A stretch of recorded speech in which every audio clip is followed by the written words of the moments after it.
한 주간 동안 평안하셨습니까? 네, 오늘 또 우리가 함께 말씀을 나누고자 합니다. 오늘 우리가 함께 나눌 말씀은요, 마태복음 5장 13절에서 16절 말씀, 핵심적인 두 가지의 단어가 등장합니다. 하나가 소금이고 또 하나는 빛이라는 단어가 등장하죠. 그러니까 이 복음이라는 것이, 믿음이라는 것이 어떤 것입니까? 라고 묻는다면, 믿는 사람들이 세상에서 소금의 역할을 하고 믿는 사람들이 세상에서 빛이 되어야 된다라고 정의를 할 수가 있습니다.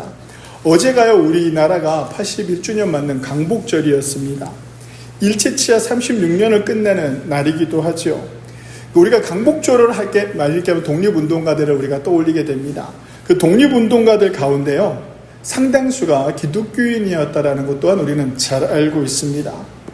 그리고 그 중심에서요, 그 기독교인들과 함께 조선의 독립을 위해서 애썼던 사람들이 또 누구냐면 선교사들이었습니다. 헤이그 특사를 파견했을 때 몰래 그들을 헤이에까지 데리고 갈 수 있었던 사람, 또 선교사가 있었기 때문에 가능했던 일이기도 합니다. 당시 조선이요, 복음을 받아들이기 시작하면서요, 개화가 일어나기 시작했습니다. 선교들이요, 복음을 들고 성도들을 변화시키기 시작했다라고 이렇게 표현을 할 수 있습니다.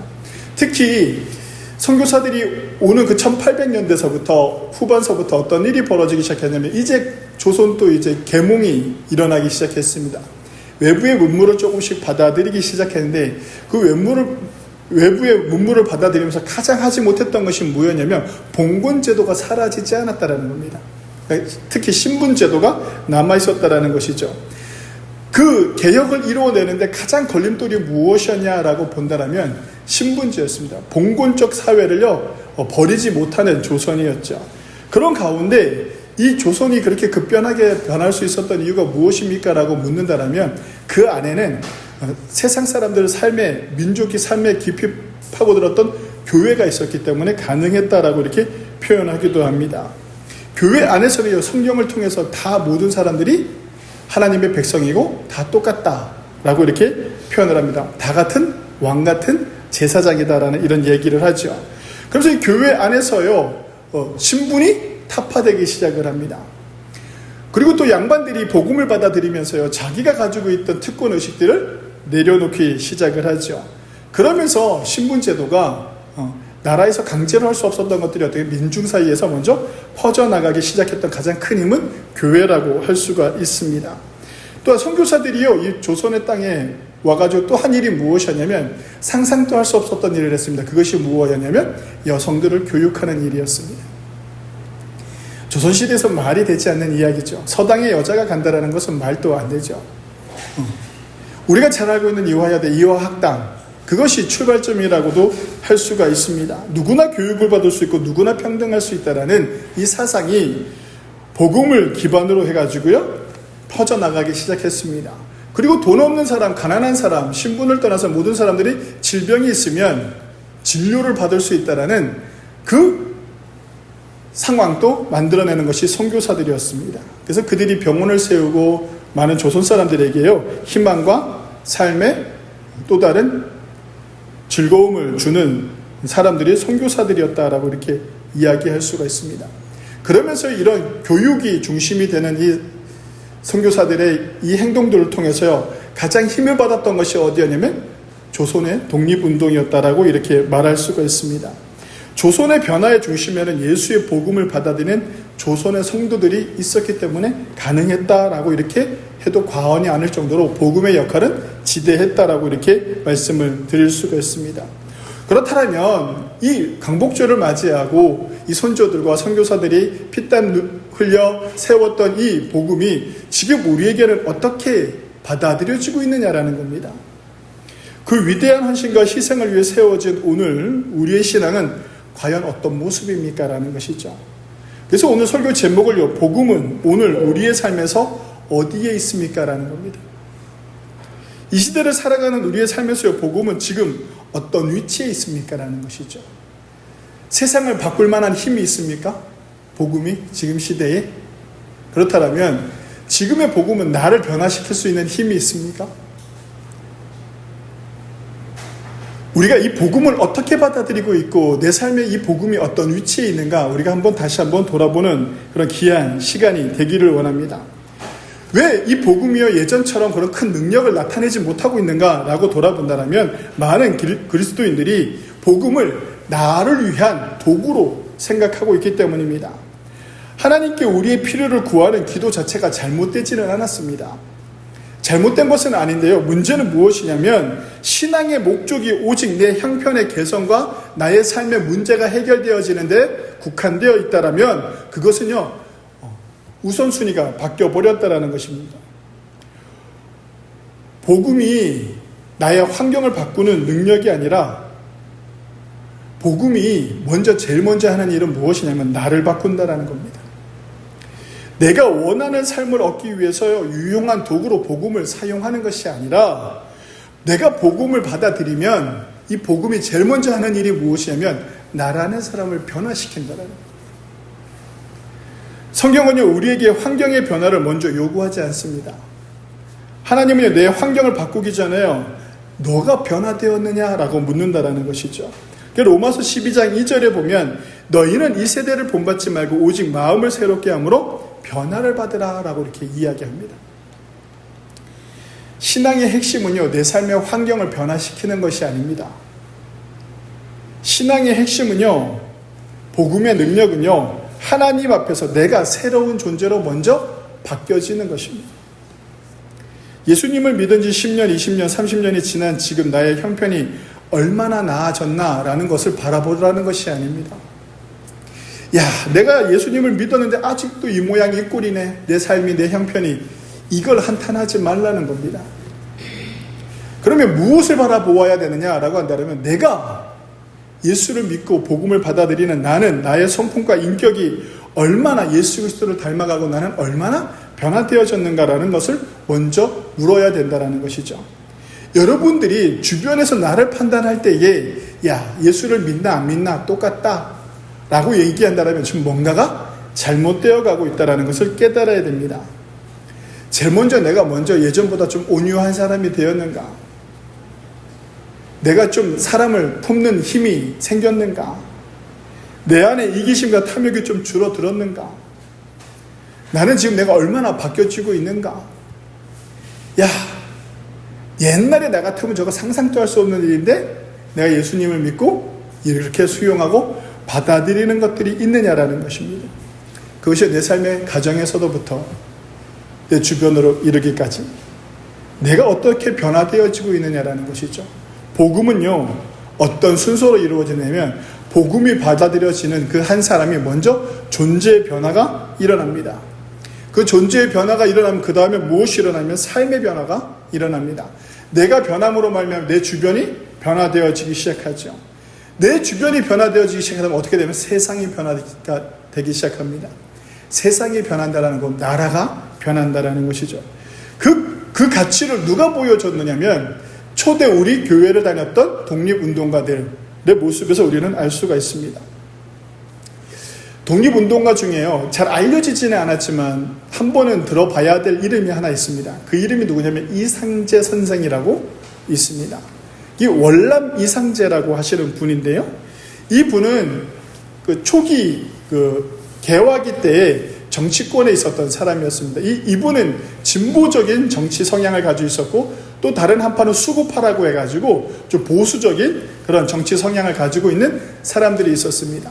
근데 이 사람이 진보와 수구파들이 정치 갈등을 하다가 모함을 통해서 이분이 이승만 씨와 함께, 이승만 대통령이죠 당시, 그 사람들과 함께 감옥에 갇히게 됩니다. 이 감옥에 갇히게 돼가지고요 그래도 빨리 풀려나겠지라는 이 생각을 가지고 감옥에 있었는데 1년이 돼도 2년이 돼도 풀려나지 못합니다. 그런 가운데 어떤 일이 벌어지냐면 아펜젤러라고 하는 선교사가 그때 당시 배제학당에서 교사로 일을 하고 있었을 때였습니다. 그래서 배제학당에 다녔던 이승만이라는가 이런 기독교인들이 있으니까 그들을 면회를 가게 됩니다. 면회를 가면서 감옥에 있으니까 힘드니까 내가 한문으로 된 번역된 서양 책들을 좀 주겠습니다. 그래서 이걸 읽으십시오라고 책을 넣어줍니다. 그들이 읽기 시작한 책들이 무엇이냐면 서양 종교사, 서양 역사, 이런 서양에서 들어온 그런 책들을 읽기 시작합니다. 그렇게 읽기 시작하다가 이상재라는 선생이 책을 읽다가 이제 읽고 이거 다 읽다 보니까 읽을 책이 없는데 마침 아펠런젤라 선교사가 뭘 넣어주고 가냐면 신약성경, 한글로 번역된 신약성경을 넣어주고 갑니다. 그래서 그분이 하도 읽을 게 없으니까 이제 읽다 다 읽었으니까 이제 읽을 게 없으니까 뭘 읽었냐면 신약성경을 펼쳐서 읽었습니다. 그래서 신약성경을 펼쳐서 읽다가 어느 날 잠을 자다가 꿈을 꿨는데 이분이 이제 기독 신부라는 곳에 1900년도에 신문에 기고한 내용인데요. 성경을 읽다가 한날은 잠이 들었는데 꿈에 도사가 나타나서 하얀 도복을 입은 도사가 나타나서 자기를 책망하더랍니다. 내가 너를 통해서 너의 민족을 구원할 방법을 두 번의 기회를 줬는데 너가 그것을 무시했다. 이제 마지막이다. 이것마저 네가 외면한다라면 너의 민족에게는 희망이 없을 것이다. 라고 이렇게 하면서 꿈에서 사라졌다라고 합니다. 그래서 보니까 그 사람이 예수인 것 같더랍니다. 근데 이 사람이 이 예수가 나타나서 나한테 두 번씩이나 나한테 기회를 줬다는 게 과연 무엇일까? 라고 생각을 해보니까 첫 번째는 자기가 미국에 간 일이 있습니다. 나라를 대표로 해서. 미국에 가서 신문부를 얻어오기 위해서 배우기 위해서 미국에 갔는데 미국에 가서 만난 사람이 중국 파견된 대사관을 만나게 됩니다. 근데 그 사람이 한 권의 책을 주는데 그 책이 자기가 생각했을 땐 도로를 건설하고 학교를 짓고 나라를 어떻게 변화시키는 그런 내용이 있는 책인 줄 알고 그 책을 받아서 가져가서 읽었는데 읽어보니까 그 내용이 무엇이냐면 하나님이 태초에 천지를 창조하셨느니라 라는 글이 있는 성경책을 준 겁니다. 그걸 읽다가 이런 허무맹랑한 신화적인 성경책을 주느냐라면서 짜증을 내면서 그 미국에서 아들한테 편지를 쓰면서 뭐라고 편지를 쓰냐면 한국에 돌고 있는 책 중에 이런 책이 하나 있는데 그 책은 쳐다보지도 말고 읽지도 말라라고 이렇게까지 이야기했다라고 합니다. 그렇게 미국에서 그 신문부를 배우러 갔다가 자기가 그 성경책을 처음 봤는데 그걸 너무 무시했다라는 것이죠. 그리고 두 번째는 무엇이냐면 만민공동회라고 이제 이렇게 모이기 시작했습니다. 조선을 위해서 모이기 시작했는데 거기에 주축됐던 사람들이 기독교인들이었습니다. 이 만민공동회가 개최가 되면 이 사람들이 모여서 제일 먼저 한 일이 뭐였냐면 찬양을 드리고 말씀을 보고 기도하는 일이었습니다. 그리고 만민공동회를 개최하는 일이었죠. 근데 이상재가 그 자리에서 뭐라면 나는 교회를 다니지 않으니까 우리는 이거 종교 모임이 아니다. 만민공동회에서 다시는 예배를 드리는 일, 성경책을 읽는 일, 기도하는 일이 있어서는 안 된다라고 이렇게 이야기를 했다라는 겁니다. 자기가 돌아보니까 이 두 가지를 복음적인 이 두 가지를 철저하게 자기가 막았다라는 것을 깨닫게 되었습니다. 그리고 난 이후에 성경을 읽으면서 하나님 앞에 자기가 꼬꾸라졌습니다. 독방에 있으면서 그 책을 읽으면서 하나님 앞에 회개하기 시작했고 자기 삶에 자기가 생각했던 가치관들을 다 바꾸기 시작을 했습니다. 그래서 이분이 감옥에서 나와서 제일 먼저 한 일이 무엇이냐면 그때 당시 YMCA, 기독교에서 이야기하는 YMC 총무가 돼서요. 무슨 일을 했냐면 나라를 잃고 방황하고 있는 청년들을 한 군데 다 모아서 그들을 교육하기 시작했습니다. 그들을 교육하고 그들이 배울 수 있는 길을 계속 열어주면서 어떻게 했냐면 조선의 독립에 초석이 되는 일들을 감당했던 분이 이상재라는 분입니다. 그래서 영원한 청년 하면 이상재라는 이름이 떠올리게 되죠. 성도들, 이처럼 복음은요, 개인을 변화시킵니다. 어떻게 해서든요, 복음은요, 나를 변화시킨다라는 겁니다. 복음 앞에 내가 진실하고 복음 앞에 내가 진정으로 나가게 되면 복음이 어떤 일을 벌이냐면 이 성경이 나에게 어떤 힘을 주냐면 나를 깨닫게 하고 나를 변화시킨다라는 겁니다. 그 변화가 내 주변의 환경을 바꾸고 내 주변의 환경이 사회를 바꾸고 나라를 바꿀 수 있는 그런 큰 힘을 발휘하는 능력이 된다는 것이죠. 성도 여러분, 우리가 꼭 명심해야 되는 것이 무엇이냐면 내가 복음을 받아들이고 내가 예수님을 받아들이고 난 후에 우리는 환경적인 것들이 뭔가가 이루어지기를 간절히 원하고 있다면 멈춰야 된다는 겁니다. 우리 누가 변화되기를 원합니다. 누가 복음을 받아들이기를 원합니다. 우리 가정이 잘 되기를 원합니다. 내 자식이 잘 되기를, 내 사업이 잘 되기를 원합니다. 이런 기도를 다 멈추라는 겁니다. 이제 멈추고 무엇을 해야 되면 나 자신을 먼저 돌아보라는 것이죠. 나는 하나님 앞에서 어떤 변화를 이루고 있는가? 성경에서 이건 거듭남이라고도 표현을 합니다. 나는 어떻게 거듭나고 있는가라는 것을 돌아보는 그런 귀한 한 주간이 되시기를 바랍니다. 그리고 또 우리가 지금 있는 이 복음을 받아들이고 우리가 예배하는 이 삶의 자리는 누군가의 힘든 여정이 있었고 희생이 있었다는 것은 결코 잊어서는 안 된다는 것이죠. 우리가 받은 구원과 은혜는요, 값없이 주어졌지만 결코 값싼 것이 아니라는 것입니다. 예수 그리스도 십자가라는 가장 숭고한 희생의 대가가 지불되었기 때문에 우리가 지금 이 복음을 받아들일 수 있다는 겁니다. 그 복음을 우리에게 전해주기 위해 수많은 선교사와 선교자들이 피땀 눈물을 흘리고 생명을 바쳤기 때문에 우리가 지금 이 자리에서 예배를 드릴 수 있다는 것이죠. 그러나 오늘 우리의 신앙은요, 점점 소비자가 되어가고 있습니다. 교회에 올 때조차요, 내가 오늘 무엇을 얻을 수 있을까라는 생각을 합니다. 가장 먼저는요, 오늘 설교가 나한테 얼마나 유익할까? 오늘 교회 가서 나는 얼마나 회복이 되고 잘 될까? 얼마나 내가 위로를 받을까? 이런 자기만의 기대를 가지고 온다라는 것이죠. 이런 것들을 먼저 계산합니다. 이게 소비자의 신앙이라고도 할 수 있죠. 설교도 나를 만족시켜야 하고 찬양도 나를 감정적으로 달래줘야 하며 교회도 내가 필요한 것들을 채워줘야 한다는 그런 생각을 가지고 있습니다.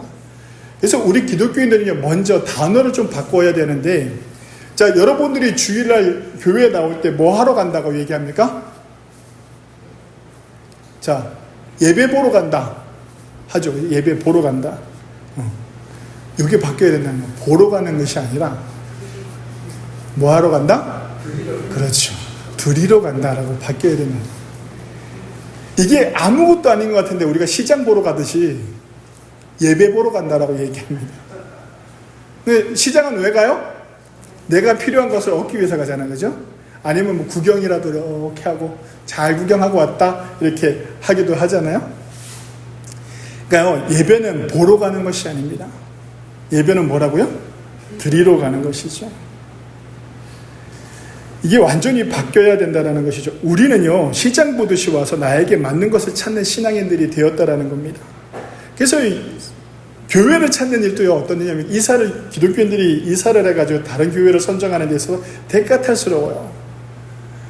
뭐도 있어야 되고, 뭐도 있어야 되고, 뭐도 있어야 되고, 뭐도 있어야 되고, 자기한테 필요한 것이 다 있어야 돼요. 예전에 한 지사님이 교회가 분란이 일어나서 교회를 옮기고 싶어 했어요. 옮기고 싶어 해서 나한테 교회를 좀 소개시켜 달라고 하는 거예요. 큰 교회에 있다가 분란이 있어서 나왔는데, 그래서 제가 그러면 작은 교회 가서 좀 이렇게 가족적인 분위기로 이렇게 편안하게 예배드리고 이렇게 해라 라고 하면서 제가 아주 작은 교회, 성도도 없는 작은 교회를 소개를 시켜드렸어요. 그랬더니 그분이 그 교회를 한번 갔다 오고 난 다음에 그 교회를 갔을까 안 갔을까요? 안 갔어요. 왜 안 갔을까요? 저한테 그래서 왜 등록 안 하시고 안 가셨어요? 내가 그 목사님한테 이렇게 얘기를 했는데, 그리고 이제 안 가겠다고 저한테 얘기하는 거야. 그러면서 자기는 먼저 우리 애들 신앙을 위해서 아동부가 있었으면 좋겠다는 거야. 그래요. 그리고 또 이따가 그거 말고는요. 그리고 또 나의 신앙을 위해서 셀 모임이 있고, 뭐가 있었으면 좋겠고, 찬양단이 있었으면 좋겠고, 좀 이런 데 가서 내가, 성도들이랑 어울리고, 성도들과 함께 즐겁게 찬양도 하고, 이런 것들이 좀 많았으면 좋겠어요. 라고 얘기하는 거예요. 그게 나쁘다라는 것은 아니에요. 근데 벌써 어때요? 하나님과 나와의 관계가 중요한 게 아니라, 그 환경이 중요한 거예요. 믿음이 내 환경이 중요해요. 그러니까 요즘 대형 교회들이 어때요? 교회 안에 온갖 것들이 다 있어요. 이제는 뭐까지 있는 줄 알아요? 아이들을 데려오기 위해서 뭐 하냐면 거기 키즈 카페처럼요, 아이들이 놀 수 있는 공간까지 아주 화려하게 만들어놔요. 청년들이 놀 수 있는 공간, 온갖 것들을 잘 만들어 놓죠. 그래서 사람들이 필요를 채워주기 시작했다는 거죠. 교회가 사람들의 변화를 이끌어내는 것이 목적이 아니라 무엇이 목적이 되었다고요? 사람들의 필요를 채워주기 위해서 교회가 존재하기 시작해요. 그 다음에 교회가 뭐가 있어야 됩니까? 그럼 필요를 채워주기 위해서 교회는 화려해져야 돼요. 그럼 뭐가 필요합니까? 돈이 필요하죠. 그 다음에 교회는 어떻게 돼야 됩니까? 거대해져야 돼요. 작으면 생존할 수 없죠. 우리 교회 작은 교회처럼. 그러니까 무엇이 바뀌었는지, 우리가 지금 어떤 소비적 신앙을 가지고 있는지 우리 스스로 좀 깨달아야 된다는 것이죠. 주님은 우리에게 무엇을 받을 것인가가 아니라 무엇을 드릴 것인가라는 것을 묻는다라는 겁니다. 복음은 우리에게 아무런 손해보지도 않는 안전한 신앙생활을 이야기하지 않습니다. 성도 여러분, 우리가 복음을 받아들이면 이 복음을 받아들임으로 있어서 내 삶이 괴로워진다니까요. 내 삶이 괴로워져요. 너무 놀랍지 않나요? 자, 우리가 전에 한번 영화 같이 봤잖아요. 영화. 그 영화 제목이 뭐였죠? 그 북한 그 복음을 찬양단들이 막 했던 거 있잖아요. 거기서 했던 그 악단, 신의 악단. 그 영화에서 보면 그 장교가 복음을 받아들여요. 그렇죠? 그 사람들을 가짜로 막 찬양하게 하고 막 기도하게 하고 막 하고 난 다음에 복음을 받아들여요. 복음을 받아들인 그 장교 둘이 어떻게 됩니까? 이 사람들을 살리기 위해서 어떻게 해요? 자신들이 희생해 죽어요. 이게 그 사람들의 삶의 변화죠. 복음을 받아들이면요, 한 생명을 구하기 위해서 내 생명을 아낌없이 드릴 수 있다는 겁니다.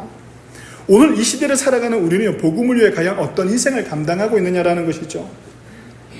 거창한 선교지로 떠나라는 말이 아닙니다. 내 고집과 자존심을 십자가 앞에서 내놓는 일, 손해를 보더라도 정직함을 선택하는 일, 미운 사람을 용서하고 먼저 손 내미는 일, 내 바쁜 시간을 쪼개 외롭고 상한 이웃을 이야기를 들어주는 일, 내 주머니를 열어 어려운 사람들을 도와주는, 사랑으로 돌보는 일들을 감당하는 것입니다. 요한복음 12장 24절에 이렇게 말씀하고 있죠. 한 알의 밀이 땅에 떨어져 죽지 아니하면 한 알 그대로 있고 죽으면 많은 열매를 맺느니라 라고 이렇게 말씀하고 있습니다. 성도 여러분, 내가 죽지 않고는 생명이 태어날 수가 없습니다. 한 영혼을 구원의 길로 이끄는 것은 내가 희생되어져야 된다는 겁니다. 나의 작고 소소한 희생들이 모일 때 비로소 세상은 우리 안에서 역사하시는 예수 그리스도의 능력이 발휘되기 시작합니다. 성도 여러분, 저 사람이 변화되기를 원합니까? 그러면 내가 먼저 변화되고, 그리고 그들에게 다른 거 줄 필요가 없어요. 복음만 주면 됩니다. 복음을 전하면요, 그들이 복음을 받아들이는 그 순간 어떤 일이 벌어지냐면 그 사람 내면이 변화되어지기 시작합니다. 그것이 신앙의 시작이라고 할 수가 있습니다. 성도 여러분, 우리의 변화가 어떤 일이 벌어지냐면 세상으로 흘러가게 되어 있다는 것입니다. 그래서 오늘 성경 본문에 우리가 본 본문 말씀처럼 너희는 세상의 소금이고 세상의 빛이 될 수 있다라고 이렇게 말씀하고 선언하고 있는 것이죠. 소금이요, 소금통 안에만 갇혀 있으면 아무런 맛을 내지 못합니다. 부패를 막을 수도 없죠. 빛이 어둠이 있는 곳에 가지 않고요, 밝은 데만 있으면 그 빛은 존재하고 있다라고도 알 수가 없습니다. 1832년에요, 독일의 선교사였던 키출라프라는 선교사가 있습니다. 이 선교사가 복음을 들고 왔는데, 복음을 전하려고 하는 거 공주 지방이었어요. 충남 이쪽에 가서 복음을 전하려고 하는데 보니까 사람들이 너무 가난한 겁니다. 흉년이 져서 먹고 살 게 없는 거죠. 1832년쯤 됐을 때. 이분이 뭘 하느냐면 중국에서 받아온 감자 씨를 가지고 와가지고 감자 재배하는 것을 알려줍니다. 복음을 전하기 이전에 동네 사람들에게. 그러면서 그들에게 민중들의 생존을 먼저 책임져주는 그런 일들을 감당합니다.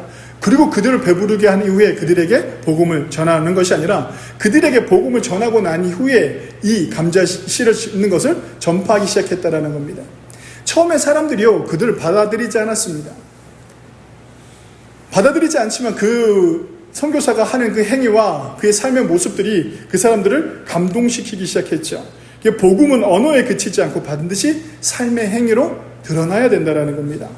오늘 내가 예수를 믿음으로 인해 내 가족의 소망을 얻고 있다라는 그 증거가 나타나야 되는 거고, 내가 살아가는 삶의 환경에서요, 내 삶을 통해서요, 그리스도인들이 생겨나는, 믿음을 받아들이는 사람들이 있어지는 그런 놀라운 삶들이 이루어져야 된다는 것입니다.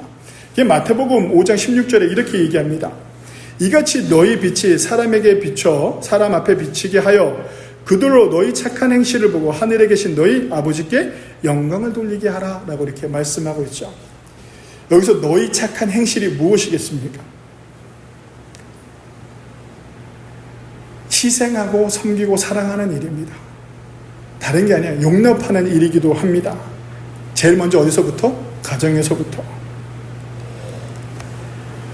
성도분, 세상 사람들은요, 저 사람이 왜 저럴까라고 이야기해요. 왜 저렇게까지 나한테 희생하지? 왜 저 사람이 저렇게까지 하지? 라고 했을 때 그 본 바탕에 복음이라는 것이 예수 그리스도를 믿기 때문에 그런 일을 하는 것이다 라는 것이 보여지는 그런 삶을 살아내시는 저와 여러분들이 되시기를 바랍니다. 오늘 우리에게 필요한 것은요, 새로운 교리나 화려한 프로그램이 아니라 이미 우리에게 주어진 복음이 본질적으로 다시 나에게 어떤 영향력을 미치고 있느냐라는 것을 다시 한번 깨닫는 그런 한 주간이 되시기를 바랍니다. 주일 아침 잠깐 스쳐 지나가는 요식 행위가 아니라 이 예배가 내가 필요할 때만 쓰는 비상금 같은, 비상약 같은 그런 복음이 아니라 오늘 예배를 마치고 세상으로 나가는 여러분들 가슴 속에 깊이 복음이 자리 잡기를 원합니다. 말씀을 읽고 기도하면서 나를 먼저 변화시키는 그 하나님을 만나는 저와 여러분들이 되시길 바랍니다. 나의 신앙은요, 나를 변화시키고 나의 신앙이 나를 변화시키고 나의 환경을 변화시킨다라는 겁니다. 나의 환경을 변화시키면 그 환경을 통해 세상을 바꾸고 하나님의 나라를 세워나간다는 것을 꼭 기억하시기 바랍니다. 성도 여러분, 100년 전 한국교회가 이렇게 발전할 수 있고 부흥할 수 있었던 이유는 어떤 대단한 사람들이 있어서가 아닙니다. 복음을 받고 회개하며 나를 먼저 변화시켰던 이상제 같은 선생이 있었기 때문에 가능한 일이었다는 것을 꼭 기억하시고 오늘 돌아가서 한 주간 동안 여러분들의 삶에 나는 어떤 변화를 일으키고 있는가, 나는 하나님 앞에 나를 어떻게 보여드리고 있는가, 다시 한번 거듭나는 그런 귀한 성도님들의 삶이 되시길 주님의 이름으로 간절히 축원합니다. 기도하시겠습니다.